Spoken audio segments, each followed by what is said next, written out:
नमस्कार, मैं हूं पुनीत पाठक और आप देख रहे हैं छत्तीसगढ़ की बात। बहुत स्वागत है आप सबका। पहले पराक्रम और परिश्रम को महत्व मिलता था, लेकिन अब परिक्रमा को महत्व मिल रहा है।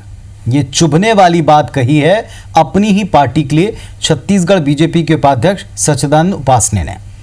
वैसे उपासने अकेले नहीं है जिन्होंने प्रदेश इकाई की कार्यशैली पर सवाल उठाया। 15 साल तक सरकार चलाने वाली पार्टी 2018 के विधानसभा चुनाव में 15 सीटों तक सिमट गई। पार्टी में हाशिए पर डाले गए वरिष्ठ नेता इस बात से बेहद खफा हैं। संघ प्रमुख मोहन भागवत के प्रदेश दौरे के दरमियान ये सीनियर नेता जमकर भड़ास निकालते दिख रहे हैं। सवाल ये है, क्या वाकई पार्टी की प्रदेश इकाई में गड़बड़ियां हैं या नेताओं की अपनी भड़ास है जो अब इस तरह से सामने आ रही है? इस पर बहस करेंगे। पहले एक रिपोर्ट दिखाते हैं।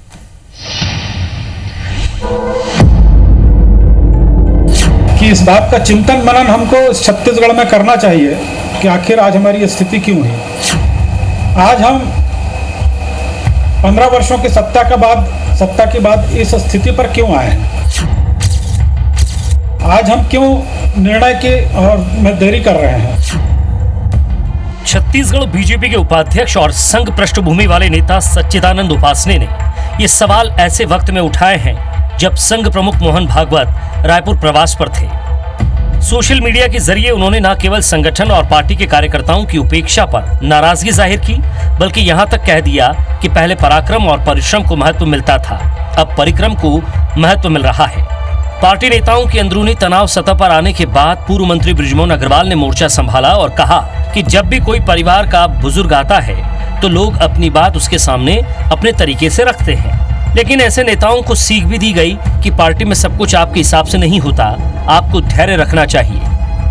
देखिए, ये धैर्य, सबसे बड़ी चीज धैर्य है कि अगर राजनीति में हमको आगे बढ़ना है, जिंदा रहना है, तो हमको धैर्य रखना पड़ेगा, क्योंकि हम जैसा चाहते हैं वैसा हो ये जरूरी नहीं। पार्टी के दिग्गज नेता भले ही अपने नेताओं को धैर्य रखने की सीख दे रहे हैं, लेकिन अब सच्चिदानंद उपासने के बयान के बाद कई सवाल खड़े हो रहे हैं। क्या सच्चिदानंद उपासने हाईकमान से नाराज हैं? क्या बीजेपी संगठन में संवाद की कमी है? आखिर कार्यकर्ताओं में क्यों बढ़ रही है नाराजगी? क्या बिखरी एकता कराएगी सत्ता में वापसी? क्या रूट लेवल को साधने में नाकाम है प्रदेश नेतृत्व? ऐसे कई सवाल हैं जिनका जवाब छत्तीसगढ़ बीजेपी को जल्द से जल्द ढूंढना होगा। सवाल है तो सियासत भी होना लाजमी है। उपासने के बयान के बहाने कांग्रेस ने चुटकी लेते हुए कहा कि बीजेपी में अंतरकलह खुलकर सामने आ गई है। हालांकि बीजेपी के प्रदेश अध्यक्ष ने इस बात को सिरे से खारिज कर दिया है। उन्होंने ये चिंता व्यक्त की, उसी का हसर है कि भारतीय जनता पार्टी विधानसभा में 14 की सीमा में सिमट गया है। अब ये उनको देखना है, क्या माननीय आरएसएस प्रमुख को उन्होंने ये बातें कही या अपने केंद्रीय नेतृत्व को ये बातें उन्होंने कही। ये उनका व्यक्तिगत राय हो सकता है, ऐसी कोई बात नहीं है। लोकसभा के चुनाव में हम लोग 11 में से 9 लोकसभा सीट जीते हैं। कुल मिलाकर आगामी विधानसभा चुनाव में अभी काफी वक्त है, लेकिन सच्चिदानंद उपासने जैसे वरिष्ठ नेता का बयान पार्टी के लिए गंभीर इशारा है। बहरहाल चर्चा है कि मोहन भागवत ने पार्टी और संगठन के कुछ नेताओं को कार्यकर्ताओं की नाराजगी को जल्द दूर करने की सलाह दी है। अब देखना यह होगा कि मोहन भागवत की समझाइश का कितना असर होता है। राजेश मिश्रा, IBC 24, रायपुर। तो ना तो उपासने जी की नाराजगी कोई नई बात है और किस वजह से है, ये बात भी प्रदेश की राजनीति को जो थोड़ा बहुत समझता है वो अच्छी तरह जानता है। इस वक्त हमारे साथ में 2 वरिष्ठ नेता, 2 सीनियर लीडर्स जुड़े हुए हैं। एक है कांग्रेस पार्टी के बहुत ही जिम्मेदार कद्दावर नेता राजेंद्र तिवारी जी, नमस्कार, स्वागत है आपका इस मंच पर। और दूसरे हैं भारतीय जनता पार्टी से श्रीचंद सुंदरानी साहब, जिनका अपने क्षेत्र की जनता से एक अच्छा खासा लंबा जुड़ाव रहा है और वो बीजेपी के अंदर जो सवाल उठ रहे हैं उसका जवाब देंगे। सबसे पहले सुंदरानी साहब, एक तो आज आपकी पार्टी की चिंता करेंगे, तो ये मत कहिएगा कि हमारी पार्टी की चिंता हम पर छोड़ दें, क्योंकि प्रदेश में आप महत्वपूर्ण दल हैं, 15 साल सरकार चलाई है, तो ये सवाल जो आप अपने उठा रहे हैं और पब्लिक फोरम पर उठा रहे हैं, इसीलिए जवाब तो मांगा जाएगा। क्या वाकई में ये नाराजगी पर्सनल है या पार्टी की वही गत है जैसा इशारा हो रहा है?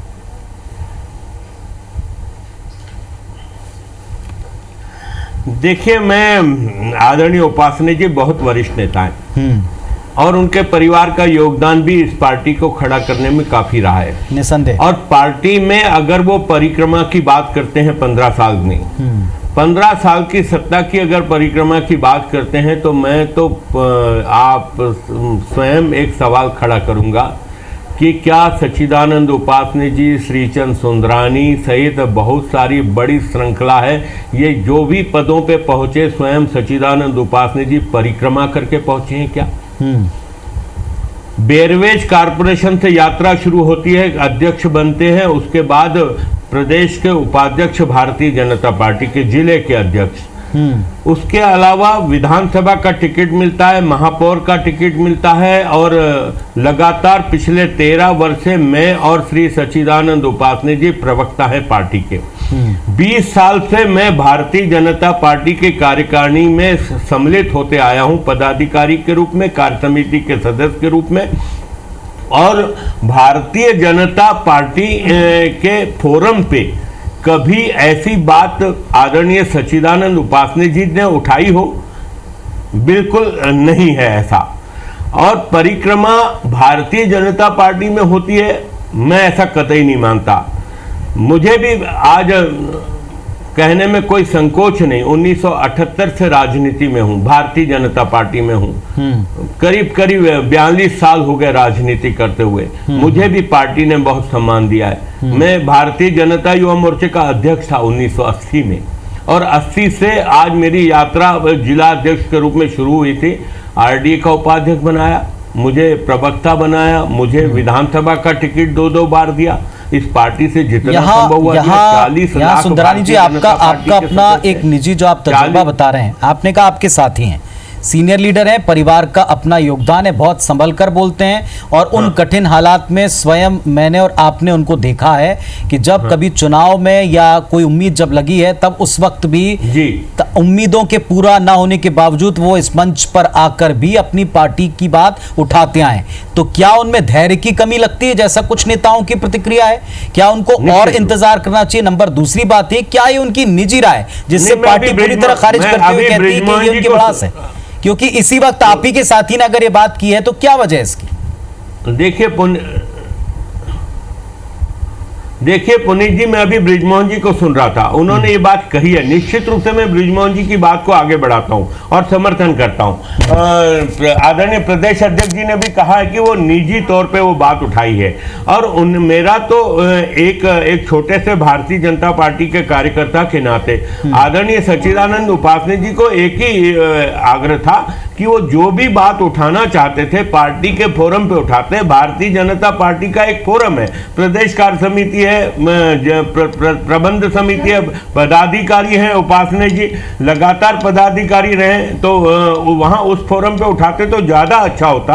और लेकिन आप कह रहे हैं कि उन्होंने कभी बात उठाई नहीं, और ऐसा उनकी बातों से ऐसा लगता है कि जिस समय संघ प्रमुख यहाँ पर हैं और इसी परिप्रेक्ष्य में सारे मैसेजेस देखे जा रहे हैं, तब वो कह रहे हैं कि यहाँ परिक्रमा को महत्व है, मतलब जो चक्कर लगाए उसको ही पद मिलते हैं। जाहिर सी बात है कि जो प्रतिक्रियाएं आई हैं उनसे ऐसा लगता है कि मेरा तो सीधा सवाल,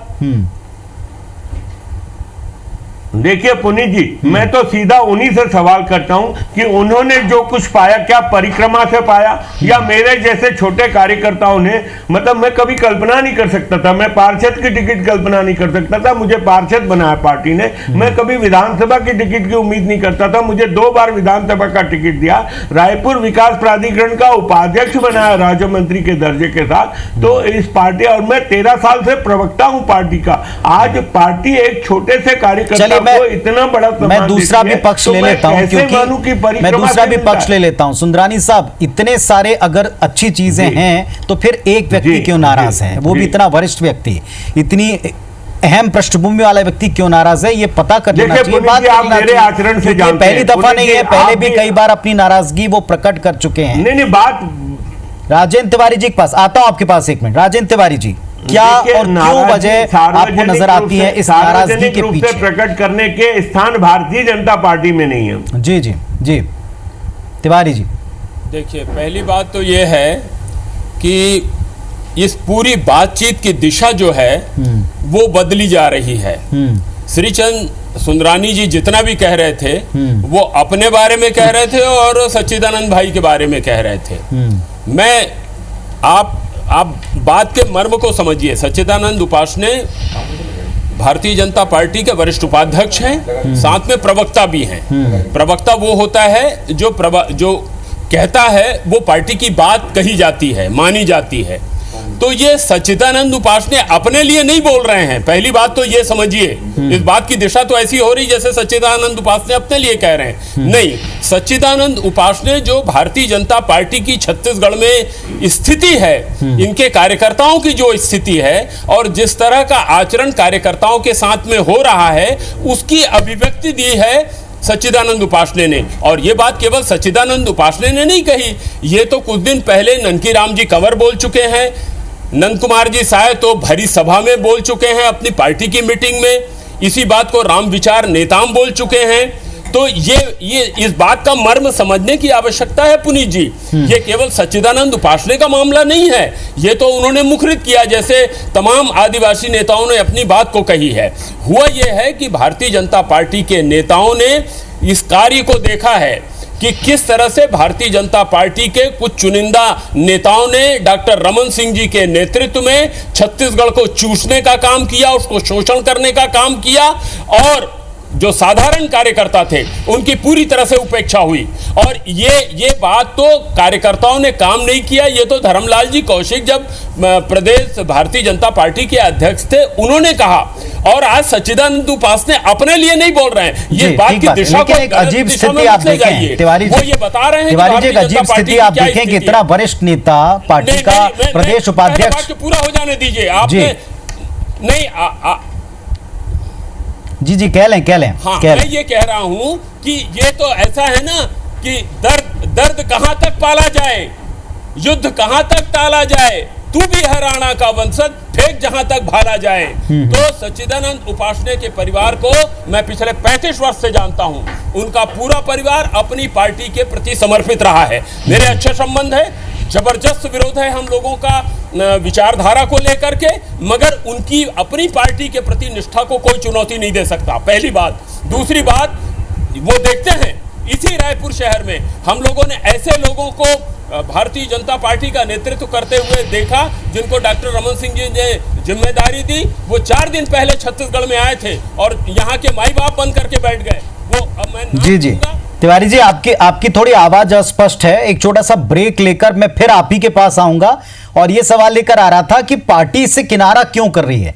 पार्टी के प्रदेश इकाई के बड़े नेता से लेकर जो प्रमुख हैं वो तक कह रहे हैं कि नहीं, ऐसी कोई बात ही नहीं है। जब अपना कोई बात उठाए तो सुनना चाहिए, समझना चाहिए कि क्या उसकी मंशा है। तो ये निजी तौर पर हम नहीं बल्कि पार्टी के लोगों ने इसे पूरी तरह से उनका निजी स्वरूप करार दिया है। तो उपासने साहब ने जो कुछ कहा, और उपासने साहब अकेले नहीं है बल्कि कुछ और भी नेता हैं जिन्होंने मुलाकात की है, जिन्होंने अपनी तरफ से संघ प्रमुख के आगमन पर जिस तरह की बातें व्यक्त की, उनसे लगता है कि बीजेपी की प्रदेश इकाई में कुछ बातें ठीक नहीं है, कुछ लोगों का ही यहां पर वरदस्त हो गया है जिसे तोड़ना, ब्रेक करना जरूरी है।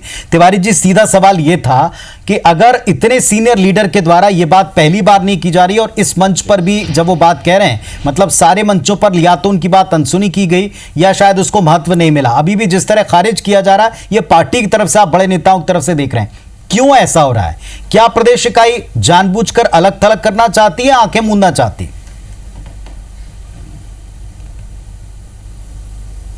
नहीं, अलग थलग तो इसलिए नहीं कर सकते पुनीत जी क्योंकि ये भारतीय जनता पार्टी के कार्यकर्ताओं की अभिव्यक्ति है। मेरे से और श्रीचंद भाई भी जानते हैं, अभी थोड़ा सा कैमरे के बाहर जाएं तो फिर दूसरी बात होगी। सारे नेता, इनके जितने भी वरिष्ठ नेता हैं, जो कर्मठ नेता हैं, जिन्होंने पूरा जीवन अपनी पार्टी में बिता दिया है, उनसे गाहे बेगाहे समय समय जब मुलाकात होती है तो उनका दर्द फूट करके बाहर निकलता है। अभी बृजमोहन जी अग्रवाल को देख रहा था मैं, बहुत यानी हालत ये थी कि डॉक्टर रमन सिंह जी ने योजनाबद्ध तरीके से अपनी ही पार्टी के लोगों को बदनाम करने का काम किया। एक बात और बताना चाहूंगा, जिस समय लूट खसोट का काम चल रहा था, चाहे रतन जोत में हो, चाहे मोबाइल खरीदे में हो, चाहे नान घोटाला हो, चाहे स्काई वॉक हो, लंबी फहरिस्त है।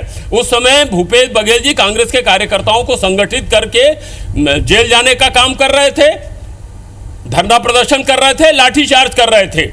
तो उसी समय भारतीय जनता पार्टी के कार्यकर्ताओं का दर्द उभर करके सामने आ रहा था। बृजमोहन जी अग्रवाल अभी कैमरे के सामने कुछ भी बोले, मगर क्या इस बात को झूठला सकते हैं क्या? उस समय के राजनीतिक गलियारों में इस बात की जबरदस्त चर्चा थी कि उनके जमीन के मामले को लेकर के उनकी ही पार्टी के नेता उनको बदनाम करने के लिए लगे हुए हैं।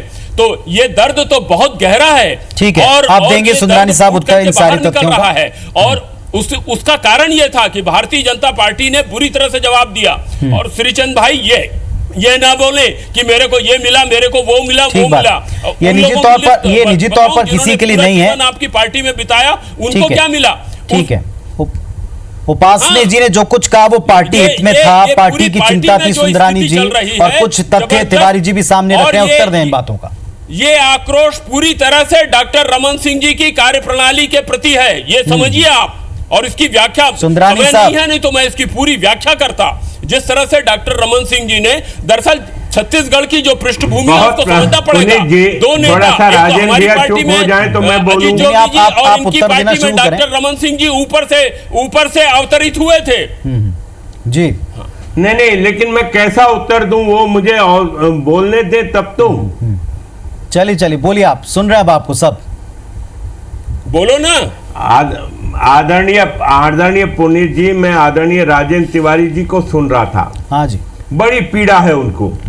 हमारे दल के एक नेता ने अगर 2 शब्द कह दिए एक वीडियो के माध्यम से तो उनको पीड़ा होने लगी।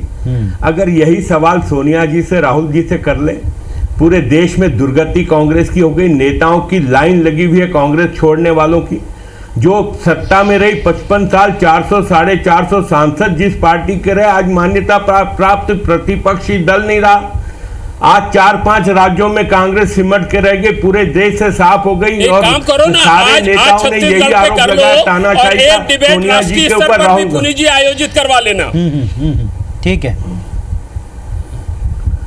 बिल्कुल कर लो आदरणीय राजेंद्र भैया, मैं तैयार हूं हर मुद्दे पे बात करने के लिए। मैं ऐसा नहीं कि मैं बहस नहीं कर सकता, मैं मुद्दे नहीं रख सकता। आज तो अपनी पार्टी की दुर्गति के बारे में राजेंद्र बता भैया दो, आपका छत्तीसगढ़ में जो दुर्गति हो रही है उसके संदर्भ में बता दो आप। कोई दुर्गति नहीं है। आज आप भले हवा में उड़ रही है कांग्रेस पार्टी। 18 महीने में जो जनता के बीच में छवि बनी है, और आने वाले समय में आप देखिएगा 5 साल में क्या स्थिति बनती है। आप सत्ता आती जाती रहेगी, दुर्गति तो पूरे देश में कांग्रेस की हो गई। आज ज्योतिरादित्य सिंधिया छोड़ के चले गए, सचिन पायलट को ले देके। अरे 15 साल भैया हमने सरकार चलाई है। अगर 5 साल हमको विपक्ष में बैठने का जनता ने दिया, हम नतमस्तक होकर जनता को प्रणाम करते हैं, हम नतमस्तक होकर फैसले को स्वीकार करते हैं। लेकिन आदरणीय राजेंद्र भैया, ये तो बताइए कि उस कांग्रेस पार्टी की दुर्गति क्यों हुई? क्या सोनिया जी के कारण हुई, राहुल जी के कारण हुई? आप जितनी एक छोटे से वीडियो पे आदरणीय सच्चिदानंद उपाध्याय जी के एक वीडियो पे आप इतनी सीधे जनता का सवाल है। सुंदरानी साहब एक सुंदरानी साहब एक सवाल मैं आपसे पूछता हूँ। छोटे से वीडियो में एक बड़ी चिंता है कि 15 सालों में सरकार चलाने के बाद ये स्थिति हुई है, इसकी चिंता कौन करेगा? थे हमारे साथ में तब तक कांग्रेस की सरकार नहीं बनी। पुनीत जी, 55 साल कांग्रेस ने सरकार चलाई, सरकार बनी है। 55 साल कांग्रेस ने सरकार चलाई। आदरणीय राजेंद्र भैया, आज क्या कांग्रेस की स्थिति है? आप लोकसभा में अगर वो फैक्ट है तो क्या बीजेपी के बारे में जो बात की जा रही है वो फैक्ट नहीं है? विपक्ष नहीं है। क्या बीजेपी की प्रदेश इकाई के बारे में जो बात की जा रही है वैसी स्थितियां नहीं है? हमारे यहाँ हम भारतीय जनता पार्टी, मगर दुर्भाग्य से भारतीय जनता पार्टी की जो बात है हम आपस में बैठ के निपटा लेंगे। तो फिर सार्वजनिक वीडियोस क्यों हैं? वही तो प्रश्न सुंदरानी जी, कांग्रेस कहाँ जा रही है? जो जबरदस्त नाराजगी दिख रही है। नहीं, इनके नेता आज कांग्रेस को कहने का हक बनता है। कांग्रेस की कितनी बड़ी दुर्गति हो गई, पूरे देश में कांग्रेस की क्या स्थिति हो गई है आज। नहीं, कांग्रेस के देश भर के नेता मुखर होकर बयान दे रहे हैं। अरे यार, सारे युवा नेता बयान दे रहे, छोड़ के जा रहे हैं। कांग्रेस की दुर्गति पूरे देश में क्या है? और बड़े उतार चढ़ाव देखे हैं आप देखिएगा। आप ये देखिएगा हमने 80 का दौर देखा है, हम 2 सीट पे थे राजेंद्र भैया, हम 2 सीट पे थे, छत्तीसगढ़ में हम 2 सीट का दौर देखा है। हम 2 सीट से आज 2 सीट से हम 350 सीट पे पहुंचे। आप लोग तो 450 से 55 सीट पे पहुंचे हो। नहीं, अभी तो 14 है। 14 से आगे बढ़ने का सोचो आप। अगले चुनाव में साहब एक सवाल है, सुंदरानी साहब एक सवाल है जो आप ही की पार्टी के वरिष्ठ नेता ने, उपाध्यक्ष ने अगर सार्वजनिक मंच पर रखा है तो सार्वजनिक मंच पर तभी रखा जाता है। क्या वो पार्टी की रीत नीति नहीं जानते हैं? क्या वो पार्टी में किस तरह और कहां बात सुनी और कही जाती नहीं जानते हैं? क्या वे नए नवेले नेता हैं? कतई नहीं है। क्या उनकी पृष्ठभूमि बीजेपी को जानती समझती नहीं है? ऐसा भी नहीं है। क्या वे संघ प्रमुख के आने का मतलब और उनके रहते रहते इस तरह के बयान देने का मतलब नहीं समझते? सब समझते हैं। इसके बावजूद अगर वो ये बात कह रहे हैं तो जरूर उसमें कोई तथ्य होगा। इसे खारिज करके उससे किनारा करने की बजाय अगर उस पर सार्थक कोई चर्चा करते, बहस करते, जिसके लिए मंच लगाया गया था तो बेहतर होता। निजी टिप्पणियां या निजी उपलब्धियों को बयान करने के लिए तो आपके पास और भी कई माध्यम होते। ये चिंता आपकी करनी है, आपको ना करें तो फिर जनता अपने हिसाब से तय करती है, अपने हिसाब से पक्ष या विपक्ष तय कर देती है। बहुत शुक्रिया आप दोनों का जुड़ने के लिए। नमस्कार, धन्यवाद।